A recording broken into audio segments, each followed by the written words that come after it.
Welcome to a very special episode of the Spark Konnect podcast. This one's a little different. We recorded it live from the Expo floor at the Training 2026 Conference and Expo in Orlando, Florida.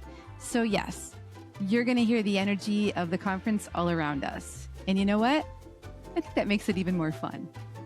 This conversation brings together an incredible group of artists, creators, facilitators, and learning professionals exploring how art shapes the way we teach, connect, and lead learning experiences, even while we're at a conference.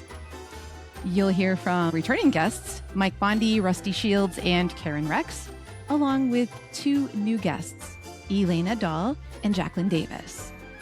We talk about everything from magic and painting to crafting, opera, improvisation, rehearsal, creativity, and of course, human connection. And yeah, Rusty sings for us.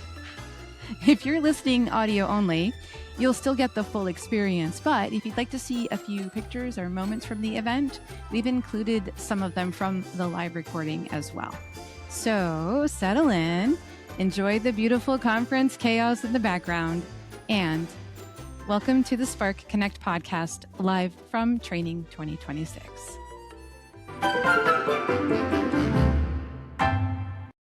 All right. Welcome back to the Podcasting Lab. My name is Jeff Weaver, and I'm hosting here all week, and I am excited to be able to bring another great L&D podcast to your attention. If you are not already subscribed and listening to the Spark Konnect, well, darn it, you will be after today, because you're going to see just how great a show it is happening live in front of your very eyes. Kassy is here. This is her show, the Spark Konnect. I'll let her introduce her guests and take you through all that magic. But again, the goal of these sessions is to give you guys a chance to see what podcasting can do in the L&D space with people who actually do it. So Kassy and her group here are going to record a live episode here in front of you. At the end, we'll also be around for some Q&A, or if you have any questions on technical aspects of podcast or anything like that, you can also come and grab me in between stuff as well. But with that, let me hand it off to Kassy and her crew, and you guys can check out the Spark Konnect. Over to you, Jeff. Thank you so much for putting this together for us. And welcome, everybody, to the Spark Konnect live from Training 2026. I can't even believe that I'm looking at all of these people right here today, because normally what happens to me on this special edition of the Spark Konnect is that I'm sitting at home in an office and I've invited my wonderful artistic an incredible guest, and it's amazing, and I'm looking at their faces, and here I am in person, and I've got three of my previous guests that have been on the show before, live and in person, and I think some of them might do things like sing and do magic tricks, put pretty things together. I don't know, it might happen, but I have an incredible lineup today, and the Spark Konnect being live is very different for me. I kind of have no idea what I'm doing. I'm actually quite distracted by everybody looking at me, but I also totally love it. So here we go. But I have an amazing lineup of people here with me today. I'm looking at Mike the Magician. Hey, Mike. Hello. Hi, everybody. I'm looking at Jackie the Painter. Hello, everyone. I've got Elena the Crafter. Hello, everyone. I've got Karen, the punk rock bass player. Hello. And I've got Rusty, the opera singer. Hello. Can you do that again for us, Rusty? Can you do the warm-up that you were doing right before we started the show? The warm-up, or do you want to hear a song? I actually want to hear a song after you did the warm-up. After the warm-up? You did the warm-up and then you did a song, and I want to hear the bit of the song. Oh, okay. The song was, Smile mio mister, I chiuso in me. Il nome mio nessun saprà. No, no, sulla tua bocca.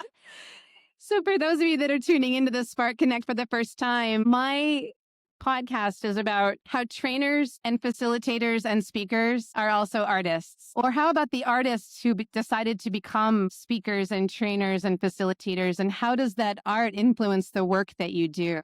My own personal story is that I'm an actor who got a job. So I'm a trainer and I love it. I actually love training more than I ever loved acting. But so much of who I am and the way that I teach classes comes from what I learned as an actor. And I just love talking to people about it. And I know so many wonderful, creative, artistic people, especially in this age of us searching for the humanity in the AI. You've heard this. And what's more human than our artistic expression? And so I love bringing people together and having them talk about how their art influences their work. And I'm looking at you, Mike the magician. Some of my favorite people that have been on the show have been the magic people.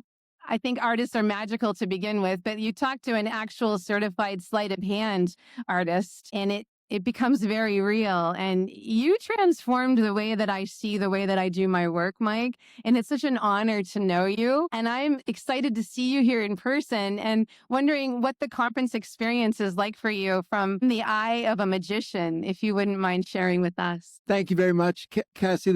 The feeling is mutual.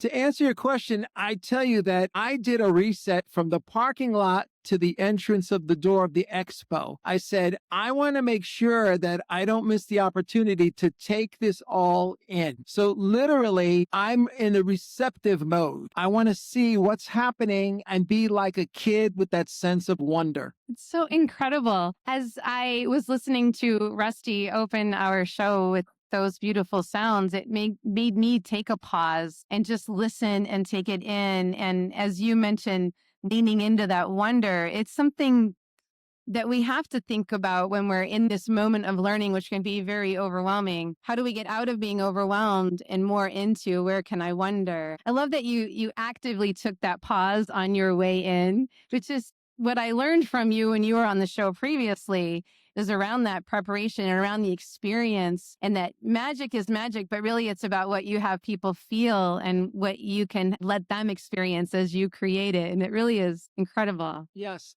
Thank you for that. It is reciprocal, because without the person that you're entertaining, then you're just doing it for yourself and you might as well just do it in the mirror.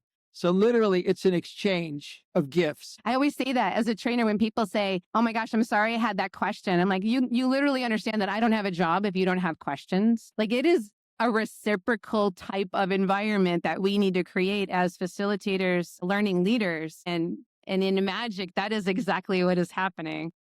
That's right. I love this.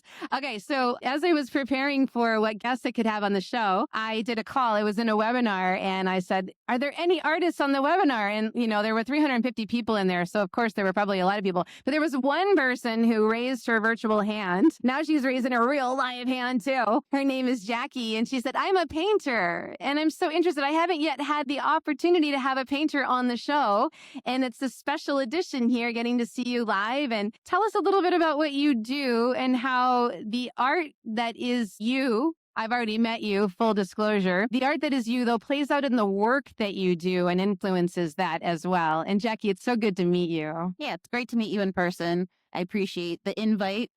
Always excited when someone has a new creative idea on how to look at learning from a new lens. Creativity is core to learning for me. And I utilize my creative brain in not just the design of what I'm teaching, the delivery I'm teaching, but then I use it for storytelling. So my own artistic journey of how I create just the stories I tell in general, because not only do I paint, I also am writing all the time. And so I can pull on those stories and be able to share that and connect to people on that level of creativity and curiosity about building new things, learning new things. Because when we ask people to learn, we're asking them to step into a place of change and taking on something different, and then letting them take that as a tool and create something themselves. Mm-hmm. So I see the overlap all the time, every time I teach. Do you find that people are resistant? Because I know when you told me you're a painter, we can't help but think when someone tells you that they do something, do you do this? You're like, I suck at painting. I don't know how to sing opera songs. I get that. And I like to push back on people that we're all creative just by waking up in the morning. We pick out what outfit to wear. We might put on some jewelry or some makeup, style our hair, just make a decision about what to eat. All that takes creativity. It's choices. It's like, I think we have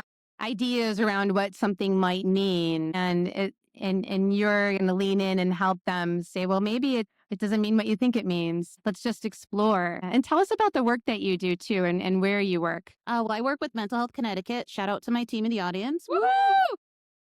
So we're a statewide nonprofit that we work with individuals in the community through 3 tiers, through advocacy, community education, and also through direct care services. So me and my team, we head up the education piece for internal and external supports. And we do have to get creative because, as you were saying earlier about the humanity connecting to humanity over AI or with AI. We're connecting with human beings every day, and that takes a lot of creativity to meet people where they are.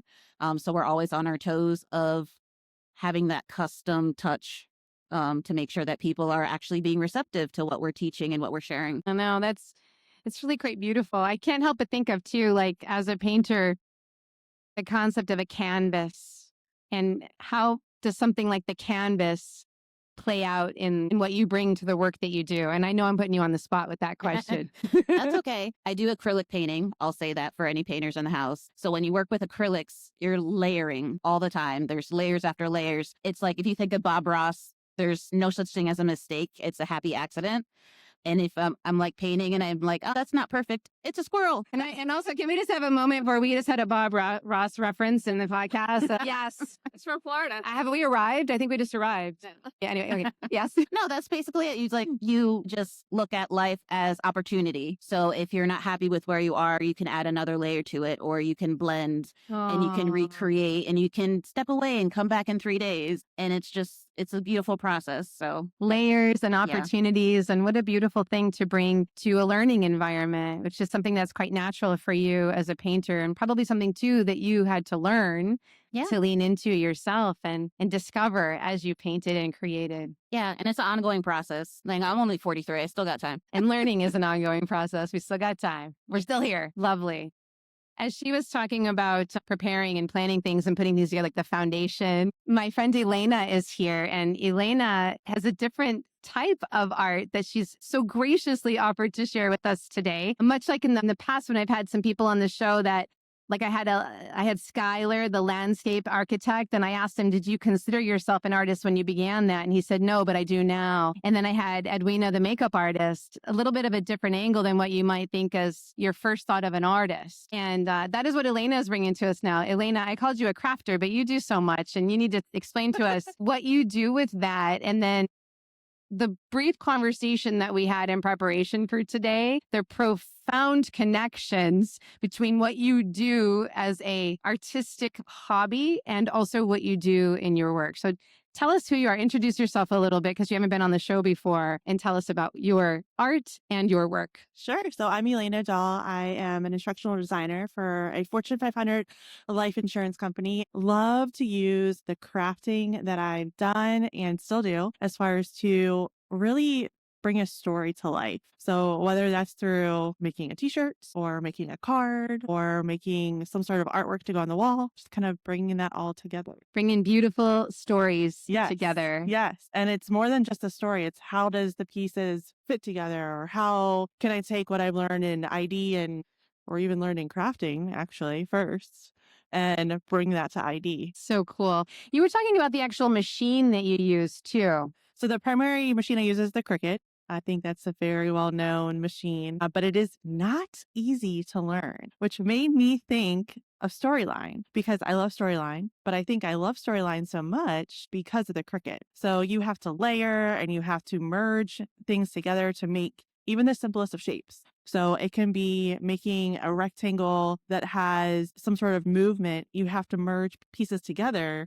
that allow you to do that. Otherwise, it's just going to be a rectangle, and that's kind of boring. So, but yeah, I mean, when you see these really cool design shirts that have some sort of, I guess I saw one the other day that looks like a storybook ending, you have to create that. It doesn't just come as the pieces. So you have to layer them. You have to, going back to what Jackie said, you have to be able to envision what that's going to look like. Otherwise, again, it's just a rectangle. It's so interesting. Does Storyline know that the machine, the crafting machine, is what inspired you to keep going with wanting to learn Storyline?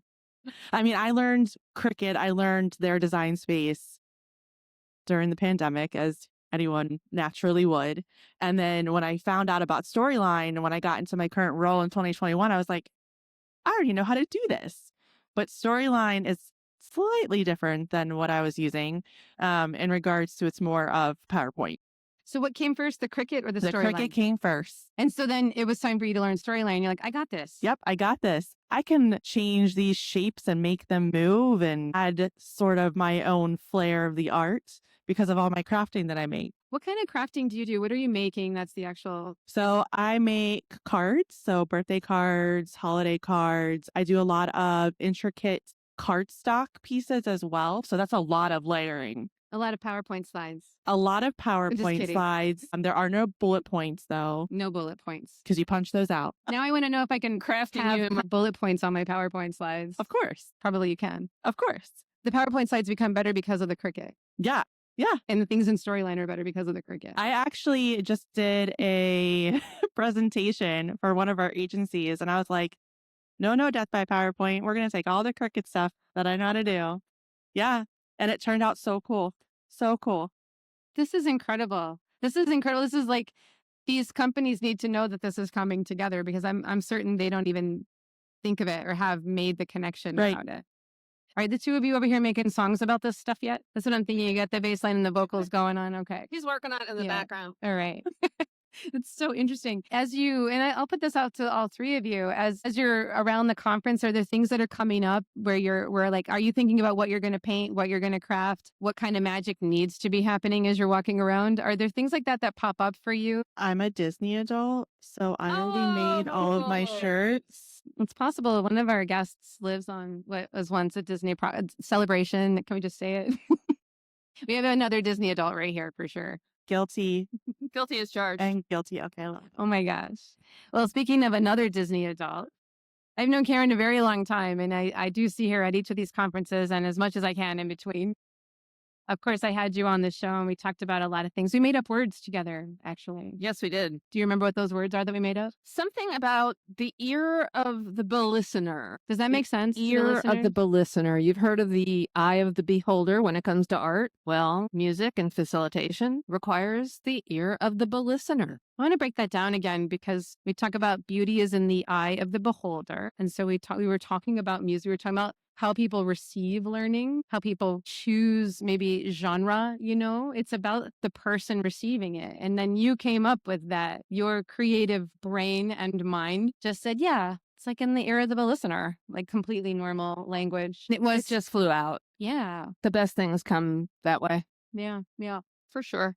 What's happening for you at conference here, Karen? Tell us a little bit about you too. I like what Mike said about being receptive. And one of the things that I think you and I spoke about on the podcast was how, yes, it's in the ear of the listener, but sometimes it's the quiet silence that will really resound within you. And I think what Mike said about that reset that he did on the walk from the car in, that made me think about that. I just went and sat for about 7 minutes in those massage chairs and was thinking about the session that I'm going to be giving on Wednesday, and just totally relaxed and was able to chill out for a little bit. So when we think about silence, when we're facilitating, we know silence is important, right? Because we need to give people time to process. If you took Katrina Kennedy's session this morning, she talked about reflection, and that's what silence does. It allows you to process.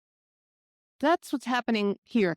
I am really thrilled to be able to learn and listen. Whenever I talk with people who are musical, singers, vocalists, people who play different instruments, there's always an element of improv that is part of it, because you have, like, from the speaking world, I love this quote from Dale Carnegie. Dale Carnegie said that you always give 3 speeches: the one that you planned, the one that you delivered, and the one that you wish you delivered. And being able to live within that moment and to pivot and to be flexible, to adapt, is something that facilitators, trainers, and speakers really have to be able to lean into. And it is the people who play music that are quite used to that as well. And I think it plays out in other creative art forms too, the layering, the discovery of something unexpected. I would imagine in magic, when it doesn't work, or, what am I going to do now? In talking with the juggler once, he said, you just got to pick it up. You got to pick the ball up. It's okay if you drop it, right? Yeah, Mike. So actually, my example is the opposite. So I was hired to perform magic at a senior center with very low ceilings. Normally, when I produced the dove magically, she could fly a certain distance, but she hit the ceiling because she was thinking, where's the rafters? So she falls on the floor, walking around, and I'm standing there thinking, what do I do? And she takes off and comes toward me. unprepared. I lifted up my finger. She landed on my finger and I took a bow and said, okay, that's it. Save the bird. Do not harm the bird. No That- animals. If you remember, we talked about a word that you hadn't heard used that way before, comping. Remember, I talked about how jazz musicians, they call it comping. And what it really stands for is complimenting the other person that you're playing with. You complimented that bird In that You were moment. Do you do that too, Rusty? Is there a concept of comping in operatic performance or any other type of vocal performances? Oh yeah, 100%. So there was this one time I was at I was attending an opera at Indiana University, which is where I got my degrees, and they were performing The Flying Dutchman.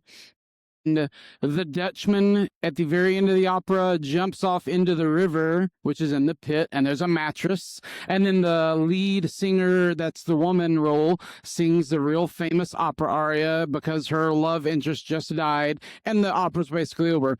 Ends on a sad note, typical Wagnerian opera. And it turns out the Flying Dutchman jumped off too early, and so the singer was left on stage thinking, where do I go from here? So she went straight to just singing the first note of her aria and then just held that note, praying that it was correct. And then the conductor figured out where she was and then told the orchestra where she was and started the song, and it was the correct note in the end of the opera.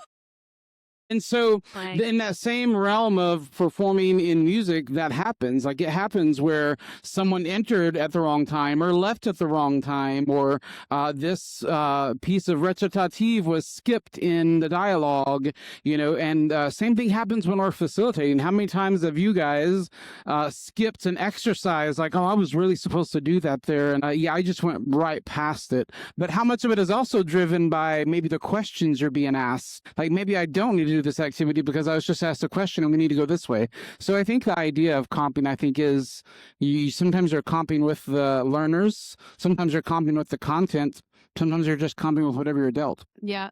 And maybe we're calling that being flexible, being adaptable. And actually, just as you were describing the incident, I thought, wasn't that just every workshop that we've ever delivered? Maybe so many times. Rusty, since we have you here in person too, is there anything that's happening here at the conference that's coming out for you as a vocal performer and as a facilitator? What is it like to be at the conference for you, and what kind of things are happening? So it's interesting. This is actually my first training 2026 training conference, shall I say. It's first 2026 for everybody, I guess I would say. But it's the first training magazine conference I've been to. I got to facilitate one of the pre-conference programs last year, but had to leave for a contract as soon as it was over. So it's my first time here. And we've been to conferences before, right? We've all been to conferences. It's always that mindset going in of, what am I going to learn? So that's the mindset I'm in. So that's, for me, it's rehearsal. So this is the rehearsing for me, so what am I going to pick up along the way that I can practice and master and use when I'm facilitating?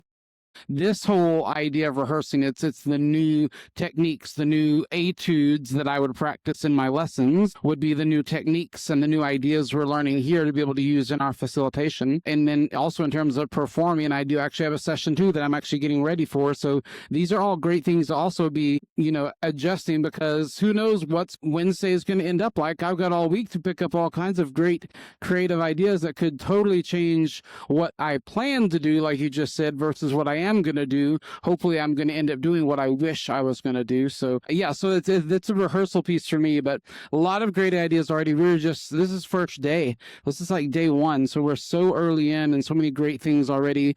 And what a way to start off the whole conference with this amazing podcast. So it's all just a great setting for a great week. Really, truly. And, that's actually a wonderful segue to what I'd like to do as our final sort of fire round, if you will. And maybe, Rusty, you could start us off with what's one thing that we could learn from you today about how to be at this conference and how to have the learning experience that we want to have while we're here? What's one thing that's coming up for you that you could teach us right now? We're all trainers. So one thing in my voice lessons, I remember when I would get a new piece of music in my voice lessons when I was in college, it's the same black notes on the page that everybody else that had that piece of music, but you are not going to do it the same way that everyone else did, even though it's the same black notes. So the first thing you had to do is, if it was in a different language, you had to learn the language. So in facilitating, if you don't know the content, you're learning the content. Then I would have to figure out, is the audience going to know what I'm saying? So I have to figure out who my audience is. Same thing in facilitation. We're trying to do a needs analysis or needs assessment, find out who our audience is. And then we actually start rehearsing. That's the thing that I think most of us probably miss, is the rehearsing piece. If I had to tell everybody to practice by yourself before you ever even beta test it with someone else. So I think the practice piece, you do it in rehearsal. So when you get to your audience, you know how you're going to express that piece of song or that content to the audience that you now know about in a way that maybe they didn't know about. So it's kind of making that connection for me in rehearsal and preparing. So again, we never plan to fail, we fail to plan. So I think it's the planning piece and preparation. Love that. Thank you. Who's Sound next? like- You want to go next? I'm going to teach you something that is a bugaboo for me. You might remember this from the podcast, but if I hear one more person say, I'm going to Disneyland while they're here in Florida, I'm going to go nuts. So, do you know how you can tell where you're going, whether it is Orlando or LA? You do know. Good. Okay, go ahead. We have a fight going on for the mic. It's excellent. I'm okay if I'm wrong.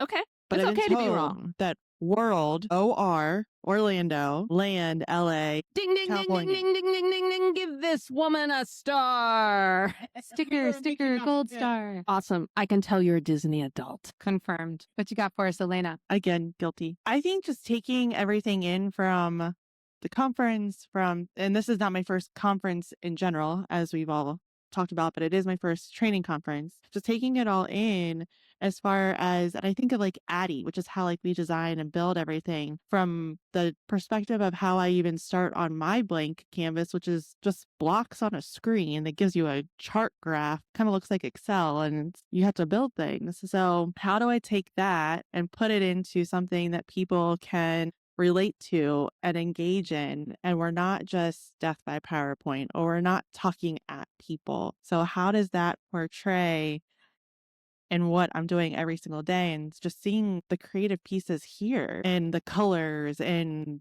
the graphics on even some of the standout icons that I'm looking at right now, just being overwhelmed by everything going on out there. Just how are these things made and how do they grab our eyes? So whether it's the color or the font or anything like that, just trying to put that all together and not, again, have so many words. So many. It's That- beautiful. Yeah, it can just be something simple but meaningful to the learner. Yeah, I love that. I saw the painter eyeing a lot of that and nodding.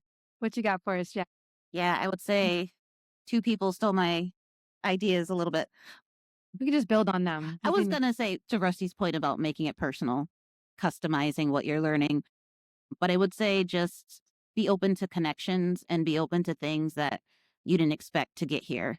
Because I know a lot of us probably have an idea of, oh, I have this project coming up. I have to work on my ROI and my KTPs and all these other acronyms. And just like, it's more than that. There's actual human beings. There's like, 3,000 people here. And don't discount the people in the expo, because they are also human beings. They're not just selling you stuff. I've had wonderful conversations with people, just connecting one-on-one. They saw mental health on my badge, and I open up a whole conversation just off of that. And just, I get so much out of conversations, and it inspires me, not just as an artist, but as a facilitator, because I think we can all agree when you're in this space, you're connecting to people, you're helping other people grow. That's why I do it. So make every connection count. We love that. Thank you, Jackie. As we're always looking for ways to improve what we do, I find that when I'm sitting in a lecture in a venue like this, that I have so many questions as new information is coming toward me, and I'm taking notes. And I thought, when I get back home, I wonder if I could record my latest